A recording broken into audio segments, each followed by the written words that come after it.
ஐயா சிவாய் நம்ம சொல்லுங்க. சிவாய் நமக்கு. சொல்லுங்க ஐயா. உண்மையான குரு யார்? தனக்கு கட்டிக்கிட்டு தனக்கு தானே பேரை வச்சுக்கிட்டு மகா சன்னிதானம், அந்த சன்னிதானம், இந்த சன்னிதானம் எல்லாம் போட்டு பேர் வச்சுக்கிறாங்களே, இவங்க எல்லாம் குருவா? உண்மையிலேயே உண்மையான குரு பரமேஸ்வரன் தான். வார்த்தை குருங்கிறது இவ்வளவு பெரிய வார்த்தை, உயர்ந்த வார்த்தை. அதை எல்லாரும் சொல்லிக்கலாம், நான் கூட சொல்லிக்கலாமா? அதாவது உண்மையான குரு யாருன்னா பரமேஸ்வரன் தான். ஏன்னா அப்பாவே சொல்றான், மூல குரு சிவ சிவா, ஆதி குரு சிவ சிவா, சன்னியாசி குரு சிவ சிவா. அப்ப ஆதி தொடக்க குரு யாரு? அப்பாதான். ஆனா மனிதர்கள் இன்னைக்கு தன்னைத்தானே துறவிகள் வேடத்தில் இருந்து கொண்டு அவர்களே தனக்கு ஒரு பேரை சூட்டி கொண்டு அவங்களே தனக்கு தானே விளம்பரம் தேடிக்கிறாங்க. ஆனா அவங்களதான் மக்களை நம்புறாங்க. இது மக்களுடைய அறியாமைன்னு சொல்றதா இல்ல அவங்களுடைய புரிதல் சரியில்லைன்னு சொல்றதான்னு நான் யாரையும் குறை சொல்ல விரும்பல, அது அவங்க விருப்பம். ஆனா உண்மையான குரு சிவன் தான். சிவனை தவிர யாரும் குருவா ஏத்துக்க கூடாதுன்னு என்னுடைய உள்ளம் சொல்லுது. ஏன்னா அப்பாதான் எல்லாத்துக்கும் அதிபதி. மனுஷன் யாரு? எந்த மனுஷனும் காமத்துல இருந்து விடுபடவே முடியாது. எவ்வளவு பெரிய சன்னியாசியா இருந்தாலும் பகவானே சொல்றான், எங்க அப்பனே சொல்றான், சன்னியாசி நிஷ்டை ஏது தவறி எல்லோ அலைவார்கள். சன்னியாசிக்கு நிஷ்டை கை கூடாதுயா. அப்படி இருக்கும்போது எப்படி குருவாக முடியும்? எப்படி நீ குருவாவ? பகவான் சொல்றான், எந்த சன்னியாசியும் காமத்தை ஜெயிக்க முடியாதுங்கிறாரு கலியுகத்துல. ஆளானப்பட்ட விஸ்வாமித்திரரே மேனகை கண்டவனே ஜீன்ஸ் பேண்ட் கூலிங் கிளாஸ் எல்லாம் போட்டு தவத்தை கழிச்சுட்டு போயிட்டாரு. இன்னைக்கு இருக்கவங்க எப்படி விஸ்வாமித்திரரை விட பெரிய பரமாத்மாக்களா தவசிகளான்னு எனக்கு தெரியல, அது அவங்க விருப்பம். ஏன்னா பகவான் கீதையில தெளிவா சொல்லுவான், ஏகி சம்ஸ்பர்சஜா போகா துகக யோனைய ஏவதே ஆத்தி அந்த வந்தக கவுந்தேய நதேஸ் ரமதே புதகம்பா.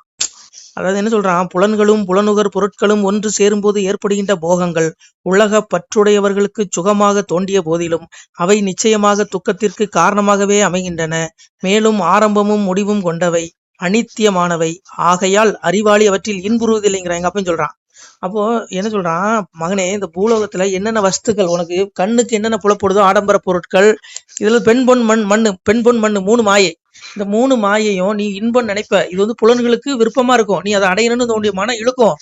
ஆனா அதுக்கு பின்னாடி பெரிய துன்பம் மறைஞ்சிருக்கு. அதுல நீ நீ உன்னுடைய புலன்களை செலுத்தக்கூடாது.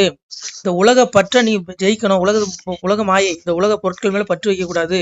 இவை நிச்சயம் உண்மையாவே துக்கத்திற்கு காரணமா தான் அமையுது. இதுல இது இந்த சுகத்துல ஆரம்பமும் முடிவு உண்டு. இந்த சுகத்துக்கு முடிவு உண்டு, ஆனா எல்லையற்ற சுகம் பரமானந்தம். அப்போ இதை தியாகம் பண்ணாதான் உனக்கு பேரானந்தம் கிடைக்கும். இன்னைக்கு எந்த துறவியாவது இந்த போகத்தை ஜெயிச்சிருக்கானா சொல்லுங்க? எல்லா பயிலும் ஆடம்பர வசத்துல திளைக்கிறான். ஐயோ, ஆனா உண்மையான சாமியார் யாருங்கிறீங்க?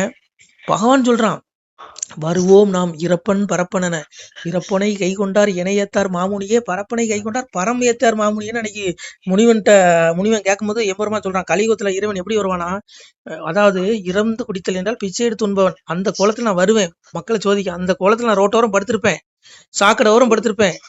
அப்போ அந்த இறப்பன், அந்த பிச்சை எடுத்து உண்பவனை வணங்கினால் பரமசிவனாகிய என்னை வணங்குற சமம். அவனுக்கு வீடு வாசல் இருக்காது, அங்கங்க பிச்சை வாங்கி சாப்பிட்டு ரோட்டரம் படுத்திருப்பான்.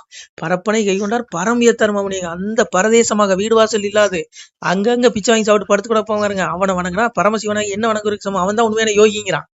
ஆனா இன்னைக்கு நம்ம ஆளுங்க யார நம்ப தெரியுமா? பெரிய பெரிய மடாதிபதிகள், பெரிய பெரிய எப்படி சொல்ல, அப்படிப்பட்டவங்கள தான் நம்புறான். இவங்களை நம்புறதுனால அதனால நம்ம ஏன் சொல்லணும், இந்த மாதிரி பெரிய பெரிய போக சாமியார்களை நீ நம்பணும்னா உனக்கு என்ன கிடைக்கும்? உனக்கு இன்பம் தான். உனக்கு பாவம் தான் கிடைக்கும், இல்லையா? உனக்கு இன்பம் கிடைக்கும், நீ முக்தியே கிடைக்காது. அதான் சாமி சொன்னா, எந்த சாதகனி மனித பிறவிலேயே உடல் அழிவதற்கு முன்பாகவே காமத்தினாலும் கோபத்தினாலும் உண்டாகின்ற எழுச்சியை பொறுத்து கொள்வதற்கு திறன் பெற்று விட்டானோ அவனே யோகி, அவனே சுகம் பெற்றவனுங்க. எந்த சன்னியாசி காமத்தை ஜெயிச்சான் சொல்லு, வந்து நில்லு. பகவானே சொல்றான் ஜெயிக்க முடியாதுன்னு. அப்ப இதெல்லாம் நீ வெற்றி கொள்ளணும். நமக்கு நரகம் எதுங்கிறீங்க? காமம், கோபம், பேராசை, இந்த 3 நரகத்தின் நுழைவாயில்ங்கிறான்.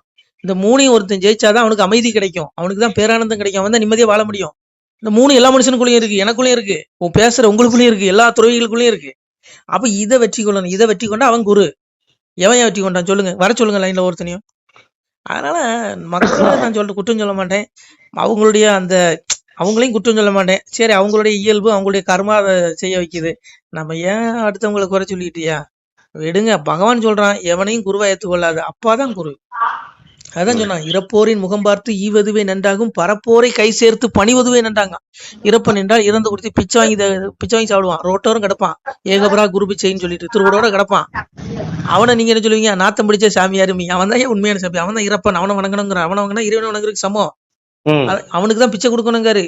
நீ போய் என்ன பண்ணுவ, பெரிய பெரிய மடாதிகளுக்கு லட்ச லட்சமா கொடுப்ப, இதுல உனக்கு பாவ முட்டையை தான் சேர்ப்ப, நீ புண்ணியத்தை சேர்க்க முடியாது. நான் சொல்லல, பகவானே சொல்றான், இறப்போரின் முகம் பார்த்து இவதுவே நன்றாகும், பரப்போரை கை சேர்த்து பணிவதுவே நடக்கும். பரப்போர் என்றால் யார்? பரதேசமாக திரிவார்கள், உனக்கு வீடு வாசல் நிலப்புலம் மனைவி மக்கள் எதுவுமே இருக்காது, அங்கங்க பிச்சை வாங்கி சாப்பிட்டு பரதேசமா சாப்பிட்டு அங்கங்க படுத்திருப்பான், அவன் தான் உண்மையான சாமியார், அவனை தான் வணங்கணும், அவனை தான் கை சேர்த்து வணங்கினாங்க.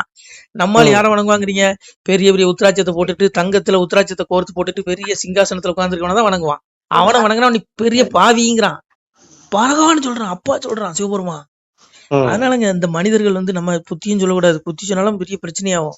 அவன் எப்படி என் குரு நீ குறை சொல்லிட்டாமா, ஆனா உணரணும், இது சிந்திக்கணுங்க.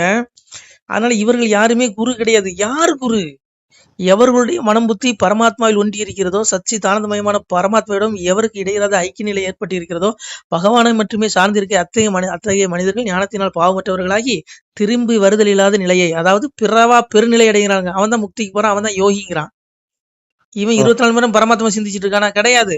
அவனுடைய மனம் சஞ்சலம் உடையதுங்கிறான். அவன் சிவசிவான்னு சொன்னாலும் அவன் அந்த களிய அந்த நிலைக்கு போக விட மாட்டான். பகவான் சொல்றான், பத்திரத்தை பாடினாலும் பாதையிலே போக விடான், கோடி என்ற நாகமது கொத்தும் வேலை கண்டீர்களுங்க.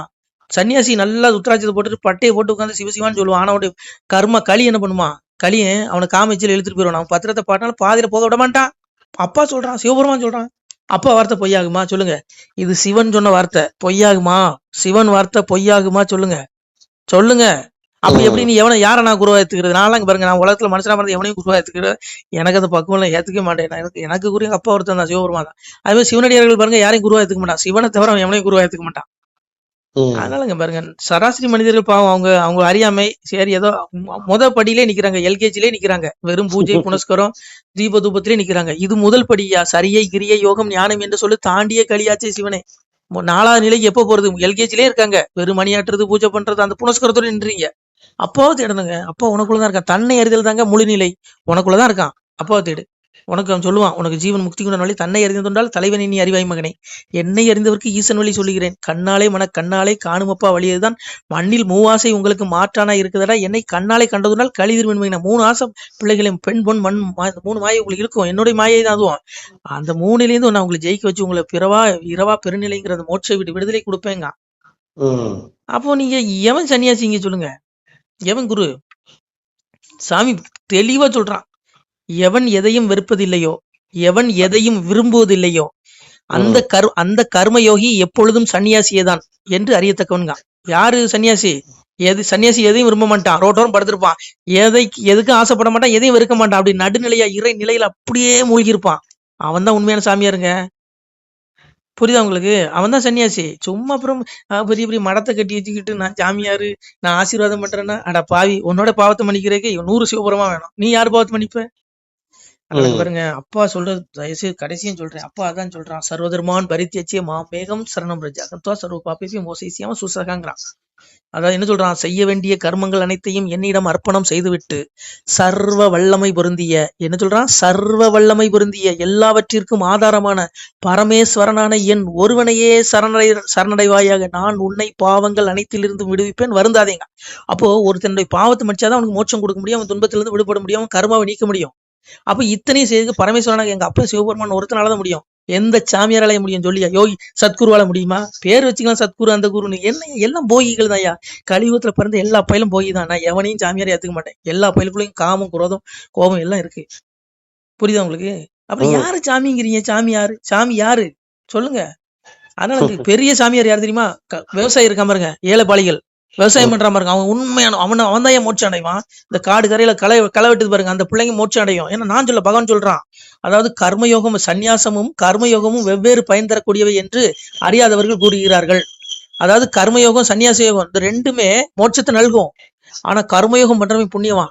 டெய்லி அன்றாட கடமையை செய்யறான் பாருங்க, கூலி வேலைக்கு போறான், மூட்டை தூக்குறான், வீடு கட்டுறான், அப்புறம் அது என்ன விவசாயம் பாக்குறான், இவெல்லாம் பெரிய புண்ணியவான், பணையறான்.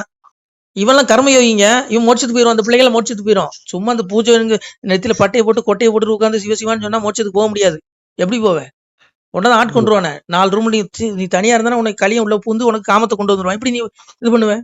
அதனால இங்க பாருங்க, எவ்வளவு பெரிய சாமியா இருந்தாலும் எவ்வளவு பெரிய சாமியாரா இருந்தாலும் காமத்துல விழுந்துருவான். அதனால நாங்க எவனையும் நம்ப மாட்டேன். நீ உடல் அளவுல தப்பு பண்ணலனாலும் கூட நீ மனதில் தப்பு பண்ண வச்சிருவான் அந்த கலியன். சிவபெருமான் சொல்றான். சிவபெருமான் வார்த்தை பொய்யாகுமா? அப்பா வார்த்தை பொய்யாகுமா? அதனால பாருங்க, அப்பாவை தேடுங்க, எல்லாம் விடுங்க. அதனால என்ன பொறுத்தவரை சாமியாரை காட்டிலும் விவசாயம் பண்ற விவசாயி உயர்ந்தவன், கூலி வேலை பண்ற கூலி தொழிலாளி உயர்ந்தவன் அப்படின்னா அதான் உண்மை. பகவானே சொல்றான், இவன் தாண்டா பெரிய யோகிங்க. அதனால இங்க எவன் குரு உனக்கு? எவனும் குரு வேண்டாம், அப்பாவை மட்டும் தேடு. அப்பதான் குரு நான் சொல்லுவேன். அதுக்கு மேல சிலர் குருவா சன்னியாசி குருவா ஏத்திருப்பாங்க. அது அவங்கவுங்க விருப்பம். அதெல்லாம் நான் குறைய சொல்ல மாட்டேன். அதனால நான் எல்லா சன்னியாசிகளையும் நான் குறை சொல்ல விரும்பல. ஏன்னா சில யோகிகள் இறைவனுடைய அவதாரமாவே நிறைய பேர் வந்திருக்காங்க பூமிக்கு. நம்ம அவங்களெல்லாம் ஏத்துதான் ஆகணும். அதையும் நான் இல்லைன்னு சொல்ல விரும்பல. ஆனா கலியுகத்துல கஷ்டம். சன்னியாசி நிஷ்டை எது தவறியோ அலைவார்கள் முடிஞ்சு போச்சு. நிஷ்டை கை கூடாதியா, சிவபெருமான் சொல்றான். அதனால உங்க விருப்பம். நீங்க எவனை வேணாலும் குருவா எடுத்துங்க. நான் அதெல்லாம் குறை சொல்ல விரும்பல. அதுல பாருங்க, அரசியல்வாதிகளும் பாருங்க, பெரிய பெரிய குருக்கள் கலப்பி விழுவான், தும்முன்னு. உனக்கு என்னையா கிடைக்கும்? அப்பா காலில் உள்ளியா, சிவபெருமான் காலில் விழு. நீ அவனை நினைச்சுக்கோ மனசுல. அதை விடுத்துட்டு நீ சும்மா அந்த இதெல்லாம் இங்க பாருங்க, 1000 உபதேசம் பண்ணலாம். ஆனா இந்த மனம் சஞ்சலம் உடையது. இந்த மனசு எதுலயும் நிலைச்சு நிக்காது. புலன்களை கலைக்கிறோம் கொண்டு. அது நான் விளக்கம் கொடுத்தா 1 மணி நேரம் ஆகும். வேண்டாம். நம்ம சிவாய் திருச்சிட்டம்பலம். சிவாய் நம. திருச்சிட்டம்பலம், தில்லையம்பலம், பொன்னம்பலம். சிவாய் நம. உறவுகளே, சிவ அன்பர்களே, தற்போது தாங்கள் இந்த வீடியோவில் பார்க்கக்கூடிய இடத்துல ஒரு சிவாலய திருப்பணி ஒன்று நடந்து கொண்டிருக்கிறது. இந்த இடத்துல பார்த்தீங்கன்னா முன்பு ஒரு காலத்தில் ஒரு சிவாலயம் இருந்திருக்குது. அதாவது இந்த ஏரியா இப்போ ஒரு தென்னை மரங்கள் பனைமரங்கள் சூழ்ந்த காடாக இருக்கிறது. முன்பு ஒரு காலத்தில் இங்கே ஒரு ஊர் இருந்ததாக சொல்கிறாங்க. ஆனால் இப்போது சுற்று வட்டாரத்தில் 5 கிலோமீட்டர் சுற்றுலா ஊரே கிடையாது, காடு. இப்போ இந்த இடத்துல ஒரு சிவாலயம் அமையிருக்கிறது. இந்த சிவாலயத்தில் இருந்த அந்த சாமியுடைய திருமணியை எடுத்து வச்சிட்டோம். திருப்பணி முடிஞ்சதுக்கப்புறம் பிரதிஷ்டை பண்ண இருக்கிற உறவுகளே, தற்போது இந்த வீடியோ பார்க்கக்கூடிய உறவுகள் தங்களால் முடிந்தால் ஒரு சின்ன உதவி செஞ்சு கொடுங்க. எங்கள் இடத்துல பொருளாதாரம் இல்லை. அதனால் பார்த்திங்கன்னா அந்த வேலையெல்லாம் அப்படியே நின்று போச்சு. பாருங்கள், இந்த அப்படியே பாதியிலே நிற்கிது இந்த சிவாலய திருப்பணி. பக்த கோடிகள், அன்பு உள்ளங்கள், தயவுசெய்து நீங்கள் உதவி செய்ய விருப்பமுள்ள உறவுகள் உதவுங்க. உங்களுக்கு கோடி புண்ணியம் கிடைக்கும். இந்த சாமியோடைய அருள் அனுகிரகம் உங்களுக்கு கண்டிப்பாக கிடைக்கும். இது ஒரு புகழ்பெற்ற சிவாலயம் கூட சொல்லலாம். சாமியோட திருமணியை எடுத்து வச்சிட்டோம். இந்த இடத்துல பார்த்திங்கன்னா ஒரு வாசி தண்டம் இருக்குது. அந்த காலத்தில் ஒரு முனிவர் யாரோ தவம் செஞ்சுருக்காங்க. அவங்களுடைய வாசி தண்டம் அவர் திருக்கரங்களால் எழுதின ஓலைச்சுவடி கூட இன்றும் இருக்குது, இன்னும் பாதுகாக்கப்பட்டு வருது. அது கோயில் திருப்பணி முடிஞ்சதுமே அதையும் நாங்கள் அந்த வழிபாட்டுக்கு வச்சுடுவோம். இந்த சிவாலய திருப்பணி சாமி திருநாமம் முக்தீஸ்வரர் அப்படிங்கிற திருநாமத்தில் வழங்குறாரு. நெல்லை மாவட்டம் நாங்குநேரி தாலுகாவில் இந்த சிவாலயம் அமைய இருக்கிறது. உறவுகளே, இந்த வீடியோ பார்க்கக்கூடியவங்க ஒரு 2 பேருக்காவது கொஞ்சம் ஷேர் பண்ணுங்கள். இந்த வீடியோ பார்க்கக்கூடிய யாராவது ஒரு சின்ன உதவி செஞ்சால் இந்த ஆலய திருப்பணி கண்டிப்பாக நாங்கள் வெற்றிகரமாக முடிச்சுடுவோம். பாருங்கள், அந்த வேலை எல்லாமே அப்படியே நிற்கிது. கல்லெல்லாம் இறக்கி போட்டிருக்கோம். இன்னும் நிறைய கற்கள் தேவைப்படுது. சாமியோடைய அந்த திருக்கோபுரம் பார்த்திங்கன்னா லிங்க வடிவிலே அமைக்க இருக்கிறோம். உதவுங்கள் உறவுகளே. உங்களுக்கு அப்பா சிவபெருமானுடைய அருள் நிச்சயம் கிடைக்கும். எம்பெருமான் சொல்வான், வாழுவீர் தாழ்வில்லாமல் மக்களும் கிளைகள் கொஞ்சி நாளுமே மகிழ்ச்சியை கூர்ந்து நலமுடன் வாழும்போது நீளுமே எனது செங்கோல் நீதியும் நெறிபோல் ஆளுமே உங்கள் தன்னை அன்புடன் அலையாவண்ணம். உங்களை எம்பெருமானுடைய அப்பாவுடைய திருவாசகத்தாலேயே வாழ்த்துறோம் உறவுகளே. ஆணுடன் பெண்ணும் பெற்று அதிகமாய் செல்வமாகி தானுடன் நினைவுமுற்று தர்மமும் நெறியும் கற்று வேணும் நீள் காலமெல்லாம் வெள்ளியர் உடனே வாழ்ந்து போனுதல் கமலநாதன் பொற்பதம் பெற்று வாழ்வீர். அந்த ஈசனுடைய பொற்பதம் நிச்சயம் கிடைக்கும். உங்களுக்கு இகத்திலும் சுகம், பரத்திலும் சுகம். உங்களுடைய கர்ம வினைகள் மன்னிக்கப்பட்டு உங்களுக்கு நிச்சயம் மோட்ச வீடு கிடைக்கும். இகத்தில் பூரண ஆயுளுடன் நோய் நொடி இல்லாமல் வாழ்ந்து நீங்கள் பரவாழ்வும் பெறுவீர்கள். உறவுகளே, மக்களே, நீங்கள் எல்லாம் வாழ்பொன்னம் பதியிற் சென்று முக்கியமான யுகநில மதிலே தன்னால் கக்கிய பொன்கள் ஸ்வர்ணம் கைமணம் குளிர அன்னம் பொக்கிஷம் நிறைய வைத்து புகழ உண்டு இனிதாய் வாழ்வீர். இந்த இகவாழ்வும் பரவாழ்வும் உங்களுக்கு சுகப்பட அப்பன் ஈசனர்களால் வாழ்த்துகிறோம். இந்த திருப்பணிக்கு உதவி செய்ய ஒரு ஜிபே எண் சொல்கிறோம். இந்த எண்ணில் நீங்கள் உதவலாம். நீங்கள் இந்த எண்ணிலேயே நீங்கள் தொடர்பு கொள்ளலாம். ஜிபே, ஃபோன்பே, வாட்ஸ்அப் எல்லாம் இந்த நம்பர் தான். 93 85 44 31 06 93 85 44 31 06. இந்த எண்ணில் நீங்கள் உதவலாம், தொடர்பும் கொள்ளலாம். வாட்ஸ்அப்பு இந்த எண்ணு தான், ஜிபே இந்த எண்ணு தான். உறவுகளே, முடிந்தளவுக்கு 2 பேருக்காக ஷேர் பண்ணுங்கள். இந்த வீடியோ பார்க்கக்கூடிய யாராவது ஒருத்தர் சின்ன உதவி, நீங்கள் பெரிய அளவில் செய்யணும் கூட, நீங்கள் ₹1 நீங்கள் தந்தாலும் மனசார வேண்டி ஏற்றுக்கிறோம். உறவுகளே, உதவுங்கள். முடிஞ்ச அளவுக்கு கொஞ்சம் ஷேர் பண்ணுங்கள். நன்றி. சிவாய நம. திருச்சிற்றம்பலம், தில்லையம்பலம், பொன்னம்பலம். நம்ம இந்த இடத்துல வாழ்ந்து மறைந்த ஒரு சித்த மகாபுருஷர் பயன்படுத்திய பல நூறு ஆண்டுகளுக்கு முன்பு உள்ள வாசி தண்டம் ஒரு சித்த மகாபுருஷர் பயன்படுத்தியது. அவர் திருக்கரங்களால் எழுதிய அந்த ஓலைச்சுவடி கூட பாருங்கள், இன்னும் பாதுகாக்கப்பட்டு வருது. இந்த சிவாலயம், நம்முடைய இந்த சிவாலய திருப்பணி முடிந்ததுமே எம்பெருமான் அவர் எழுதிய அந்த சிவனை பற்றி புகழ்ந்து எழுதிய அந்த பாடல் வரிகள் இதில் இருக்குது. இந்த வாசி தண்டம் அவர் பிரதிஷ்டை செய்த அந்த லிங்க திருமேனியையும் இந்த இடத்துல நாம் இந்த ஆலயம் கட்டி நாம் பிரதிஷ்டை செய்திருக்கிறோம். அனைவரும் இந்த ஆலய பிரதிஷ்டைக்கு கண்டிப்பாக வரணும். முடிஞ்ச அளவுக்கு வீடியோ பார்க்குறவங்க உதவி பண்ணுங்கள் உறவுகளை. பொருளாதாரம் இல்லாமல் திருப்பணி நின்று போச்சு. முடிஞ்ச அளவுக்கு ஷேர் பண்ணுங்கள், உதவுங்க. நன்றி. நம சிவாய. திருச்சிற்றம்பலம், தில்லையம்பலம், பொன்னம்பலம். இந்த புண்ணியபலம் தங்களுக்கு கோடான கோடியாக வரும் உறவுகளை. நம சிவாய.